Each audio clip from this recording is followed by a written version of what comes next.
नमस्कार, स्वागत है आपका। एनडीटीवी देख रहे हैं आप। मैं हूं आपके साथ ऋतु सिंह। बुलेटिन की शुरुआत बड़ी खबर के साथ, जो गरियाबंद से है। सुरक्षा बलों के हाथ बड़ी कामयाबी लगी है। 7 नक्सलियों ने सुरक्षा बलों के सामने सरेंडर किया है। उदंती एरिया कमेटी में ये सभी नक्सली एक्टिव थे। तो बता दें कि 2 नक्सली जिन पर 8-8 लाख का इनाम था, तो वही 4 नक्सली ऐसे हैं जिन पर 5-5 लाख का इनाम रखा गया था। इसके अलावा 1 नक्सली जिस पर 1 लाख का इनाम था। तो ये सभी इनामी नक्सली जिन्होंने आत्मसमर्पण किया है। और बता दें कि इन नक्सलियों के पास हथियार भी थे और हथियार भी जब्त कर लिए गए हैं। तो बड़ी खबर गरियाबंद से आप तक पहुंचा रहे हैं। ज्यादा जानकारी के साथ सहयोगी हिमांशु हमारे साथ जुड़ गए। सीधा हम करेंगे। हिमांशु, एक बड़ी कामयाबी हाथ लगी है, इनामी नक्सलियों ने सरेंडर किया है। जी हाँ, बिल्कुल बड़ी खबर इस वक्त गरियाबंद से आ रही है। गरियाबंद धमतरी ओडिशा के नुआ डिवीजन में सक्रिय एरिया कमेटी के सभी 7 नक्सलियों ने आत्मसमर्पण कर लिया है। और मैं आपको बता दूं, ये आत्मसमर्पण करने वाले में एरिया कमांडर सुनील है और इसकी पत्नी है, जो 20 तारीख को 18 तारीख को उन्होंने पर्चा जारी किया था। दिवाली के दिन सरेंडर करने की एक मीटिंग करने के लिए सभी नक्सलियों से आह्वान भी किया था कि ज्यादा से ज्यादा नक्सली सरेंडर करें। दिवाली के दिन सरेंडर करने की बात चल रही थी और लगातार जो गरियाबंद एसपी हैं उनके द्वारा लगातार प्रयास किया जा रहा था कि इस क्षेत्र के नक्सली जो है वो सरेंडर करें। तो अभी फिलहाल इस मामले को लेकर आज जानकारी मिली कि जिस 7 नक्सलियों ने सरेंडर किया है, जिसमें 8-8 लाख रुपए के इनाम घोषित है 2 नक्सलियों के ऊपर। बाकी जो और नक्सली हैं 5 नक्सली, उनके ऊपर 5-5 लाख रुपए का इनाम है। और अभी सारे मामले को लेकर जो रायपुर आईजी हैं वो गरियाबंद में 5:30 बजे प्रेस कॉन्फ्रेंस करके पूरा खुलासा करेंगे। हिमांशु, गरियाबंद के कौन से इलाके में इन्होंने आत्मसमर्पण किया है? साथ ही देखिए हथियार भी जब्त किए गए। हथियारों की बात की जाए तो किस तरह के हथियार थे? जी देखिए, हथियारों में इनके पास एक जो ऑटोमेटिक राइफल है वो है, इंसास है, वो मिला है। और ये जो उदंती एरिया जो है, उदंती एरिया के उसमें आता है ये, उस वहां पे है। इसमें इनके पास से एक SLR मिली है, एक इंसास राइफल मिली है, एक सिंगल शॉट हथियार मौजूद है। और ये जो एरिया है उदंती सीता नदी के अंतर्गत आता है। क्या इसमें कोई बड़े कैडर के भी नक्सली हैं?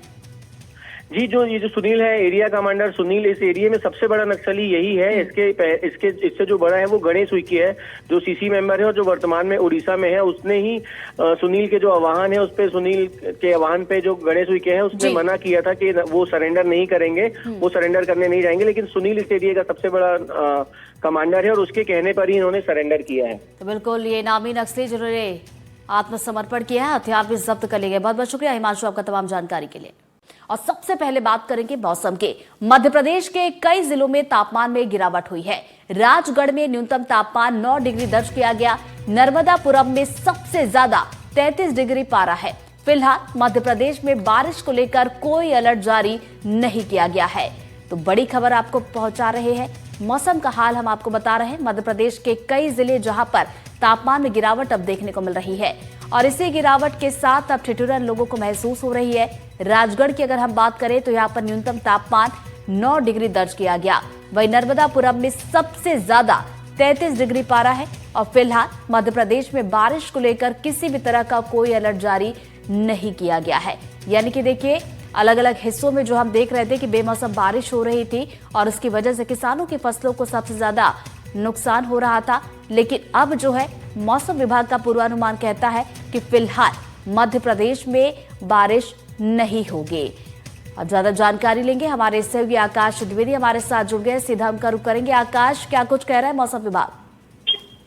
देखिए, अगले 5 दिनों तक, करीब 5 दिनों तक बारिश की कोई संभावना प्रदेश में नहीं है।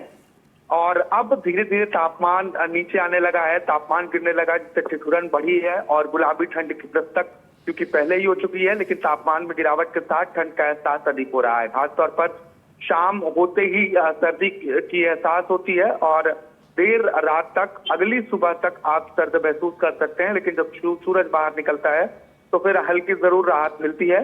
और आने वाले दिनों में तापमान में और गिरावट दर्ज की जाएगी, क्योंकि एक सिस्टम भी बन रहा है जिसके चलते सर्द हवाएं मध्य प्रदेश की ओर आ रही हैं। तो कभी कभी तेज सर्द हवाएं भी चल रही, इसके चलते और तापमान में गिरावट दर्ज की जा रही है। फिलहाल राजगढ़ में सबसे कम न्यूनतम तापमान, जबकि नर्मदापुरम में सबसे अधिक अधिकतम तापमान दर्ज किया गया है। भोपाल जैसे शहरों में भी लगातार तापमान में गिरावट देखी जा रही है। मौसम विभाग का अनुमान यह है कि फिलहाल सभी जिलों में मौसम शुष्क रहेगा, यानी कि बारिश की संभावनाएं नहीं रहेंगी। लेकिन इसके बाद अगर कोई नया वेदर सिस्टम एक्टिव होता है लोकल लेवल पर या फिर कोई निम्न दबाव क्षेत्र बनता है तो उसके बाद हल्की बारिश की संभावनाएं बन सकती हैं। उसके पहले अब धीरे धीरे कोहरे का भी दौर देखने को मिलेगा। बहुत बहुत शुक्रिया आकाश आपका जानकारी के लिए। तो देखिए, मौसम विभाग का ये पूर्वानुमान है कि आने वाले कुछ दिनों तक मध्य प्रदेश में बारिश को लेकर किसी भी तरह के आसार नहीं हैं। और चलिए बढ़ते आगे। छतरपुर में विश्व चैंपियन क्रांति गौड़ का स्वागत। जी हाँ, कुछ देर के बाद अपने गांव घुवारा पहुंचेंगी क्रांति गौड़ और घुवारा में नगर पंचायत तुलादान करने वाली है। चौपरिया सरकार मंदिर में दर्शन भी क्रांति गौड़ करेंगे। तो देखिए, बड़ी खबर आप तक पहुंचा रहे हैं।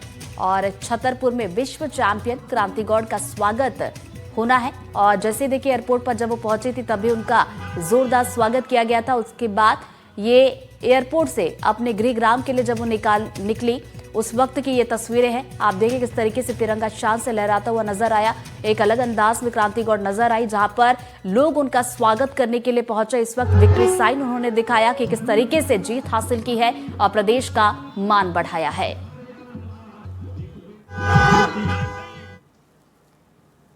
वर्ल्ड कप में जीत को लेकर क्रांति गौड़ ने कहा कि खुशी है, वर्ल्ड कप जीता। मैच के दौरान पूरे बुंदेलखंड ने मुझे सपोर्ट किया। बुंदेलवासियों के लिए बस यही बोलूँगी कि मैं बुंदेलखंड से मैं वर्ल्ड कप जीत के आई हूँ, तो मुझे भी बहुत प्राउड फील हो रहा है। आज उनको भी बहुत प्राउड फील हो रहा है क्योंकि मैं बुंदेलखंड से हूँ। और मैं अभी मैं बुंदेलखंड में रहती हूँ, इस बुंदेलखंड में जन्मी हूँ, तो ये मेरे लिए बहुत अच्छी बात है पहले तो। और बहुत बहुत धन्यवाद, क्योंकि मैचेस चल रहे थे तो पूरे बुंदेलखंड ने मेरे को सपोर्ट करा, टीम को सपोर्ट करा। और ये वर्ल्ड कप ट्रॉफी सिर्फ हम इंडिया टीम ने नहीं, और पूरे इंडिया ने उठाया, तो धन्यवाद। जगह से आप करके इतनी ऊंचाइयां हासिल की, क्या कभी कल्पना की थी आपने बुंदेलखंड? कल्पना तो ऐसा, जब मैंने बैट पकड़ा था तब बोला था कि मैं एक दिन इंडिया जरूर खेलूंगी, बट इतना जल्दी हो गया, वो भगवान की कृपा है। छतरपुर